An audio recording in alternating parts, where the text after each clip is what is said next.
حضرت عبداللہ بن مبارک رحمتہ تعالیٰ علیہ فرماتے ہیں لالچ کے رشتے ہیں دنیا کے، لالچ کے۔ آپ کے انتقال کا وقت آیا تو اماں بڑا رو رہی تھی۔ عبداللہ بن مبارک رحمتہ اللہ علیہ اپنی اماں سے کہنے لگے اماں تو کیوں روتی ہے، تیرے تو اور بھی بیٹے ہیں، تو کو میرے بعد لوارث تو نہیں ہو جائے گی، آخری وقت ہے، نزع کا عالم، اماں تو کیوں روتی ہے، اور بھی بیٹے ہیں؟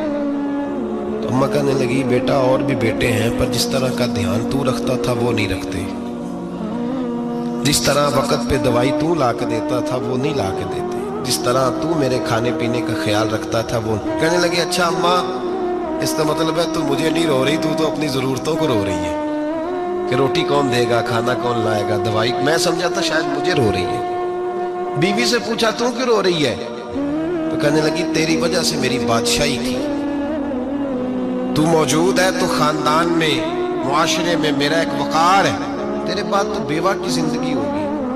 آپ فرمانے لگے اوہو میں سمجھا تھا شاید مجھے رو رہی ہے، تو اپنے وقار کو رو رہی ہے۔ بیٹوں اور بیٹیوں سے پوچھا تمہاری آنکھوں میں کیوں آنسو چھلکتے ہیں؟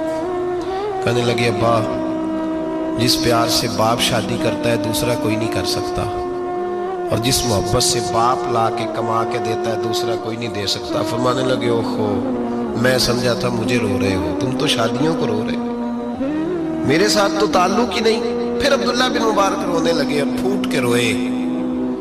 کسی نے کہا آپ کیوں روتے ہیں؟ فرمایا آج سمجھ آئی ہے، میرے ساتھ اگر بے لوث رشتہ ہے تو یا خدا کا ہے یا محمد مصطفیٰ کا ہے صلی اللہ علیہ وسلم۔ آج سمجھ آئی ہے، وہ میں نے جن کے ساتھ تعلق مضبوط کیا ہی نہیں، کبھی فجر چھوڑی، کبھی زور چھوڑی، کبھی ایک رہ گیا، کبھی وہ رہ گیا، کبھی داڑھی کا پروگرام بنا، کبھی رہ گیا، جن کے ساتھ میں کمزور تھا وہ میرے ساتھ مضبوط تھے، اور جن کے ساتھ میں مضبوط تھا ان کا میرے ساتھ کیا حال تھا۔ یہ کمزوری ہے رشتوں میں، وفا نہیں۔ ہمیں تو بھائی کام پیارا ہے، چم نہیں۔ بالکل بچے شکایت کرتے ہیں، کہتے ہیں ابا کماؤ پتر سے پیار کرنے لگا ہے، بچے شکوا کرتے ہیں، کہتے ہیں جو آدمی جیب میں زیادہ پیسے ڈالتا ہے ابا جی کا پیارا ہے۔ باپ شکوا کرنے لگے ہیں، کہتے ہیں میں مالدار ہوتا تو میرے بچے بھی فرما بردار ہوتے۔ رشتوں کو روح کا رشتہ بنائیں، وفا کا رشتہ بنائیں، وفا کا۔ کتے کا ذکر قرآن پاک میں آیا ہے، اس لیے آیا ہے کہ اس نے اللہ کے ولیوں سے وفا کی تھی، اسی آیا ہے کہ اس نے اللہ کے ولیوں کے ساتھ وفاداری کی، وفاداری کی تو اللہ نے اس کا ذکر قرآن۔ ایک بادشاہ تھا،